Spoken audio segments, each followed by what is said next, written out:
കേരളത്തിലെ റോഡുകളിലെ കുഴിക്ക് മന്ത്രിയുടെ ഭാഷയിൽ പറഞ്ഞാൽ കുയിക്ക് ഒരു അടാർ ട്രോൾ വന്നിട്ടുണ്ട്.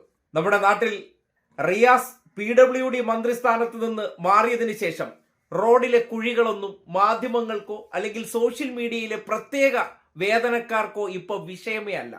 കാര്യം ഞമ്മന്റെ ആള് ആ കസേര വന്നപ്പോൾ കച്ചവടങ്ങളെല്ലാം ഓക്കെയാണ്, നമുക്ക് കിട്ടേണ്ട പണികളെല്ലാം കൃത്യമായി കിട്ടുന്നത് കൊണ്ട് തന്നെ കേരളത്തിലെ റോഡുകളിലൊന്നും ഇപ്പൊ കുഴി ഇല്ല. കുഴി ആരും കാണുന്നില്ല. കുഴിയുമായി ബന്ധപ്പെട്ട് വീഡിയോ എടുക്കണ്ട. ഇന്നലകളിൽ എന്തോരു ബഹളമായിരുന്നു. ഓരോ മഴക്കാലത്തും മന്ത്രി റിയാസിനെതിരെ എന്തോരം ട്രോൾ ഇറക്കിയവരാണ്. പക്ഷേ നാട്ടുകാർ അങ്ങനെയല്ലല്ലോ. നാട്ടുകാർ മുഴുവൻ ലീഗുകാരും അല്ലല്ലോ. റോഡിലെ കുഴിക്ക് ഇപ്പോ അടാർ ട്രോൾ വീഡിയോ പുറത്തു വന്നിരിക്കുന്നത്. പെൺകുട്ടികൾ തന്നെ ആ കുഴി വീഡിയോ ഗംഭീരമായി ഇറക്കിയിട്ടുണ്ട്.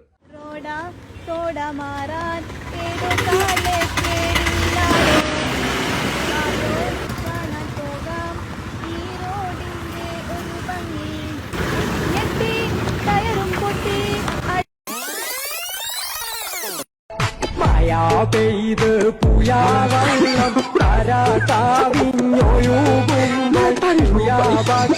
തിരുന്നവർ പയം പോയൊന്നി അങ്ങനെ പുയുങ്ങിയ പയം തിന്ന് അവർ പൂയങ്ങി.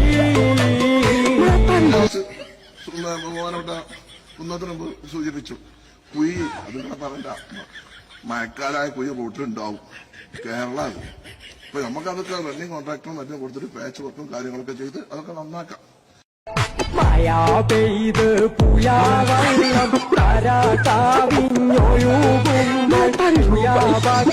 തിരുന്നവർ പയം പോയൊന്നി അങ്ങനെ പുയുങ്ങിയ പയം തിന്ന് അവർ പൂയങ്ങി.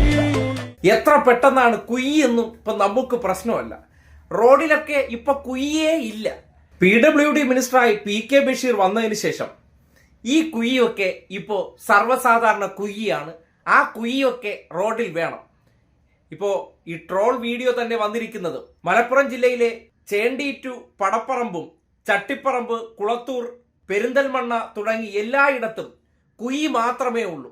പക്ഷെ ആ കുഴിയൊന്നും ഇപ്പോൾ ലീഗന്മാരെ സംബന്ധിക്കുന്നിടത്തോളം വേദനയില്ലാത്ത കുഴിയാണ്. നേരത്തെ ഈ കുഴിയിലൂടെ പൊയ്ക്കൊണ്ടിരുന്നപ്പോൾ എന്തൊരു വേദനയായിരുന്നു. പക്ഷെ പിള്ളേരിപ്പോ റോഡോ അതോ തോടോ തുടങ്ങിയ പാട്ടുകളിലൂടെ ആ കുഴി എടുത്തിട്ട് നല്ല ഗംഭീരമായി അലക്കിയിട്ടുണ്ട്. ലീഗന്മാർ ദുരുദ്ദേശത്തോടു കൂടി കരഞ്ഞതും എന്നാൽ റിയാലിറ്റി മറച്ചു വെക്കാൻ വേണ്ടി മിണ്ടാതിരിക്കുന്നതും നാട്ടുകാർക്ക് പക്ഷെ മിണ്ടാതിരിക്കാൻ പറ്റില്ലല്ലോ. പുതിയ കാലത്ത് മൊബൈൽ ഫോണുകൾ കൈവശമുള്ളത് കൊണ്ട് തന്നെ ഇമാതിരി കുഴികളുടെ വിവരമെല്ലാം അവർ തന്നെ എടുത്ത് പരസ്യപ്പെടുത്തുകയാണ്. അങ്ങനെയാണ് ഈ ട്രോൾ വീഡിയോ എത്തിയിരിക്കുന്നത്. സോഷ്യൽ മീഡിയയിൽ ഇപ്പോൾ ഏറെ ശ്രദ്ധ നേടിയിട്ടുണ്ട്.